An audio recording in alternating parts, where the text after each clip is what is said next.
This is the story of the last nail in the counterculture coffin, the Altamont Festival of 1969, which was intended to be a second Woodstock, and ended with death threats towards Mick Jagger, the tragic murder of concertgoer Meredith Hunter, and the total and complete disillusionment of the hippie generation, who saw their dreams of peace and love crash and burn right before their eyes. Let's rewind for a second, just 6 months, to June 1969, when the tension between Brian Jones, the band's founding member and former driving creative force, was coming to a head with Mick Jagger and Keith Richards, who were emerging as the new dominant songwriters for the Stones. Brian was a mess at this point. He'd been abusing all kinds of substances for years, was facing a number of drug-related charges, including driving his motorcycle through a storefront window in London. His behavior was starting to affect the band's reputation, but also their ability to make music in the studio. Brian rarely showed up for recording sessions or rehearsals in 1969, and when he did, he was always intoxicated beyond any functionality and totally unable to contribute. Nice to meet you, hope you guessed my name. The real final straw as to why the Stones fired Brian was because all of his legal trouble was preventing him from being able to get a visa to work in the United States. So when the Stones wanted to go there on tour to promote their new album, which they knew was an absolutely necessary undertaking at this point in their career, they decided they had no choice but to part ways with Brian, replacing him with guitarist Mick Taylor and going ahead with finishing their new album Let It Bleed without him. Brian Jones would be found dead at the bottom of his pool less than a month after his departure from the Rolling Stones, and the band paid tribute to him with the release of thousands of white butterflies at their free festival performance in Hyde Park 2 days later. Now will you just cool it just for a minute? Because I really would like to say something for Brian just before we start, and I really hope, if you do, I really appreciate it if I could just say a few words what I feel about Brian, and I'm sure you do. Something that was written by Shelley, and I think it goes with what happened to Brian. He is not dead, he does not sleep. He has awakened from the dreams of life. It's we that are lost in stormy visions and keep with phantoms and unprofitable strife. Life, like a dome of many-coloured glass, stains the white radiance of eternity until death tramples it to fragments. The subsequent reaction and behavior of the band members were in some ways puzzling to the public. Charlie Watts and Bill Wyman were the only two members of the Stones to attend Brian's funeral. Mick Jagger was in Australia with Mary and Faithful at the time, saying his schedule just wouldn't allow it. And Keith and his girlfriend, Anita Pallenberg, who incidentally was also Brian's ex, decided to stay away from the funeral too.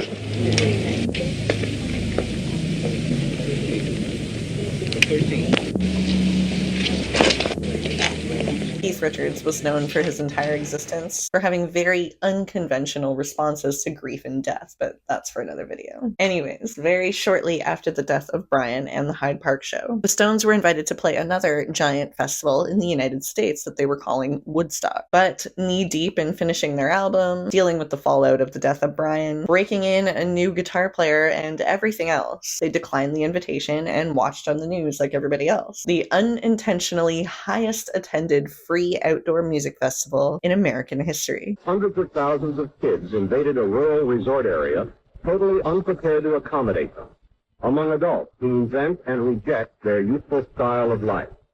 And that somehow, by nature of old-fashioned kindness and caring, both groups came together in harmony and good humor, and all of them learned from the experience.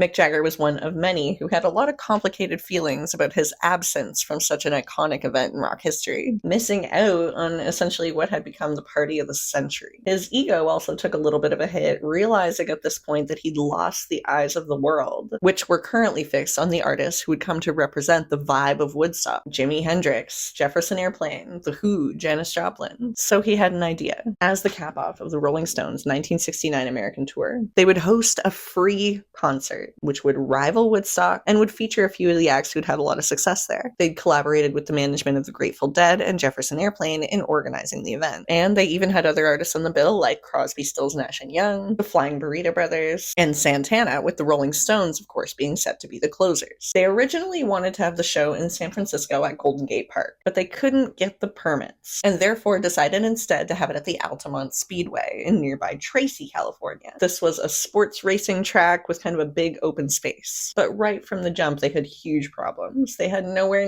near enough space for parking. And before it even started, they knew this was going to be an issue. The owner of the field was also apprehensive because of what he'd seen at Woodstock and how Max Yasgur, after all of his kindness of allowing the organizers to have their festival on his land, they left it a real disaster area, costing him nearly $50,000, the equivalent of over $400,000 today, to restore it. The organizers kept making preemptive announcements with information that ended up being false, and the media were out there reporting that this was going to be Woodstock West. For a few years at this point, the Grateful Dead had close ties with the California faction of the Hells Angels motorcycle gang, and often the Angels would find themselves in the position of being security, but they were only ever enlisted to guard equipment, not manage people. The Dead were even criticized at the time for their involvement with the Angels, but they saw them as part of the outliers from the system that they and the counterculture were trying to dismantle. What relationship actually do you have with the Angels? Our relationship with the Angels is that we both exist in essentially the same area, and we both know that each other exist, and they outnumber us about 90-1, and we get along okay with them. You know, I mean, those guys are guys that we all know. We've known them for years, you know, and we don't have any fight with them, but we do know that they are Hell's Angels and that they're capable of doing a lot of pretty amazing things, and we just stay out of their way. Have you actually asked them to safeguard or even do any bodyguard work for you? Well, at times they've found themselves in that position. Some of this sounds really naive and silly to us today, but let's not forget these people were very young. They were blind with their optimism for a better world created by this counterculture movement, and they really believed that the changes that they were making were for the better. The rhetoric that Mick Jagger and the Stones were using at this point to describe the festival was very similar to what you heard coming out of Woodstock. Oh, we're this peaceful generation. We're going to prove to the world that you can just have a good time, man. Not have any hassles, man. It's creating a sort of microcosmic society, you know, which it sets an example to the rest of America as to how one can behave in large gatherings.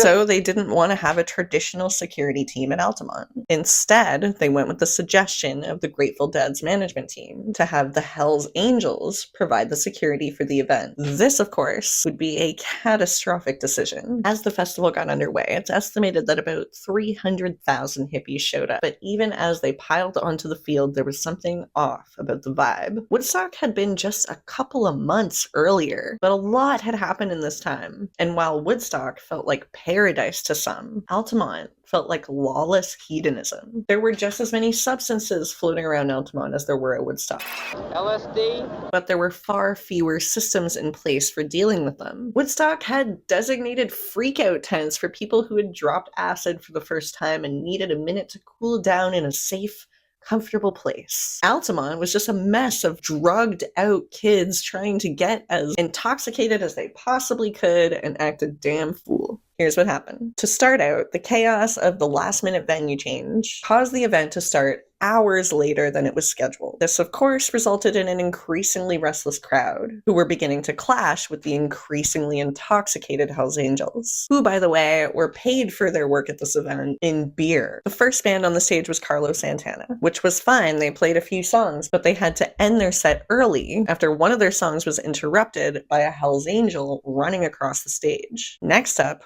were Jefferson Airplane. The musicians on this stage are playing with something like 200 people breathing down their necks. Now, can I please ask that everyone leaves the stage, and as I say, we'll go back to playing music and nothing else. The Jefferson Airplane. Jefferson Airplane. Grace Slick is said to have had words with the Angels right before their set about cooling things out while they were playing. Instead, things only heated up. The band had to stop playing multiple times in the middle of their songs to address fights breaking out in the crowd.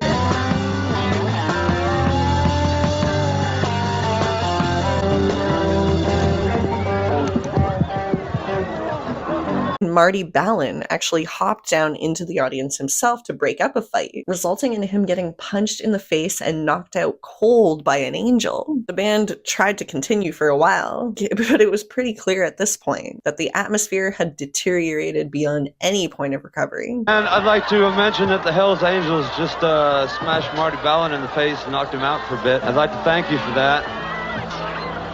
You're talking to me, I'm going to talk to you. I'm not talking to you, man. To my people. Right. Now, let me tell you what's happening. Man, what's happening.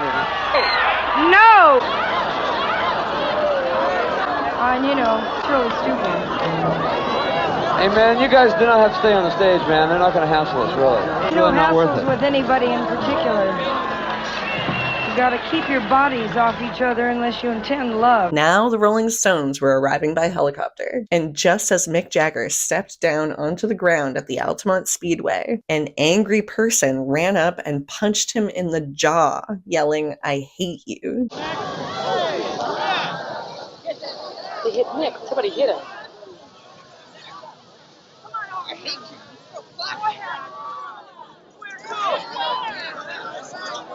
Maybe they should have taken that as a sign. Next up after the Airplane were the Flying Burrito Brothers. And this is said to have been the most successful set of the entire event. Keith can be seen in the sidelines having a good time, and it's said that Graham Parsons' personality and the chill country rock vibes actually succeeded at calming down the crowd. By the time they'd finished, the Grateful Dead had arrived, and were looking around at something very different than they'd envisioned when they discussed it with the Stones. Members of the Dead were planning to play right up until the last minute, but seeing how violent and angry the crowd was made them realize that not only were they in danger, but the audience was too. This is not the Grateful Dead's vibe. And so they made the decision to drop out. I don't know, we can speculate all day long if we want, but maybe if the Grateful Dead had played, it's possible that the sequence of events that followed might have been different. Next up were Crosby, Stills, Nash Young. No one were more representative of the Woodstock dream than CSNY, and they were there to celebrate the counterculture. But as the band drove up to the stage and saw the chaos ensuing in the crowd, their vibe changed too. Neil Young said that he was so disturbed that he wanted to climb inside the glove box. But they went on stage anyway, and by the end of the set, things had gone so crazy that Stephen Stills was stabbed in the leg by a Hell's Angel wielding a sharpened motorcycle spoke. Now it's time for the Rolling Stones, and the apex of what would go down as one of the most tragic and unnecessary events in the history of music. The band arrived by helicopter around 4 o'clock. By then, the Dead had already bailed. Marty Balin was being seen to by doctors for a possible concussion. Mick Jagger was confident that he could bring things together. Just be cool down the front and don't push around.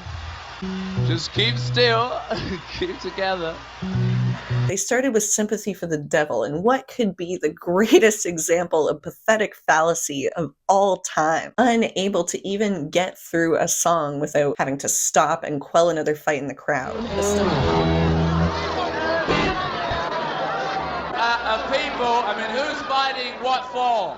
The Stones' initial enthusiasm was brought down real quick. Keith even got on the mic at one point to plead with people to stop fighting. That guy there, if he doesn't stop it, man, either those cats call it, man, or we don't play. And they continued to try and make it happen, even though it was very obvious that this was a volatile situation between the Angels and the crowd. And again, we can speculate all day long. And maybe if the Stones had seen it then and called it, the following events may never have occurred. Meredith Hunter was an 18-year-old black man from Berkeley, California, who attended the concert with his girlfriend, Patty Bredhoft. Brooks's sister had warned him of ongoing racial tension in the area and thought that he should protect himself by concealing a gun. Ill-advised at a concert, so Meredith and Patty are in the crowd to the left of the stage when the Stones begin their set, when things started to get violent. After a choppy finish to Sympathy for the Devil, and several more minutes of pleading with the crowd to settle down, the Stones launched into Under My Thumb. For reasons we will never know, Meredith then jumped on top of one of the speaker boxes near the stage, subsequently being ripped down by his hair by the Hells Angels. They went after him as he tried to escape into the crowd. Conflicting accounts say that he was stabbed first, prompting him to pull out his gun. In the Stones documentary, Gimme Shelter, you can see the scuffle breaking out and a hole in the crowd opening up with Patty in the middle. Then you see Meredith in the bright green suit pulling a pistol out of his jacket and holding it up in the air. No bullets were fired, but the sight of the gun alone caused a panic. So much so that nearby Hell's Angel, Alan Pissarro, supposedly at that point thought it was necessary to pull out a knife and start stabbing Brooks in the back several times. All of this was caught on camera, although it wasn't visible to the band what had happened at the time. So the Stones continued to play, and it's unbelievable. You watch these kids pleading with Mick Jagger to stop, put an end to this. And he's visibly shaken, but he just keeps dancing. In the documentary, an ambulance is seen with Patty nearby, being comforted about her now deceased boyfriend, and the Stones can be heard playing in the background. When all was said and done, 300,000 traumatized people made their ways back to their cars in the dark.